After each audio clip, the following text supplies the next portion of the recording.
Olunaku lw'eggulo abayizi ba Ssettendekero w'e Makerere beekumyemu ogutaaka ne beekalakasa nga bawakanya engeri Penina Kabenga akulira ebyemizannyo ku ttendekero lino gye yeeyisaamu.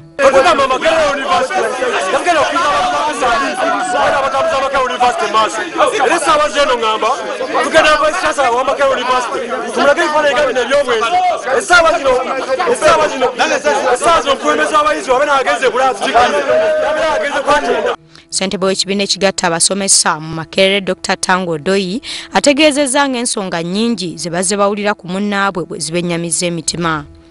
Naye nga bwe bagamba nti tosala gwa kawala nga tonawulira gwa kalenzi, abasomesa baagala kwekenneenya ensonga zino zonna n'oluvannyuma basalewo ekyenkomeredde. Penina tujjamu invitinga Penina atuwe sayidi ye lwakuba ndowooza si kituufu kwegamba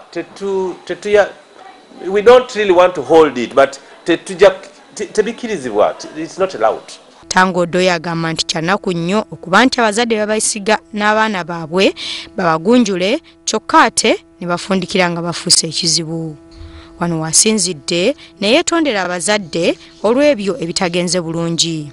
Naye wano mu university nga Mwasa tuli tough, tuli strong, tuli negative nnyo ku behavior nga bya Penina Kabenge. Lwakuba bana bayizi bakyali bato. They want guidance. Kati musomesa tekirizibwa nnyo musomesa bere mu negative press. Ensonga nnyingi ezitabudde Penina Kabenge ng'ezisinga zeekuusa ku byamuzannyo n'obukulembeze bwamu. Mwasa agamba nti ensonga zino za Penina Kabenge ng'omuntu era kikwasa ennaku nti ziralaasiddwa ku mikutu gy'amawulire kyokka nga yandisobodde okubeerako kyonna ky'akola ne zitatuuka gye ziri.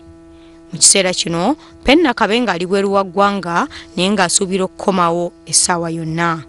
Wabula ekikyaliwo abayizi baagala alekulire.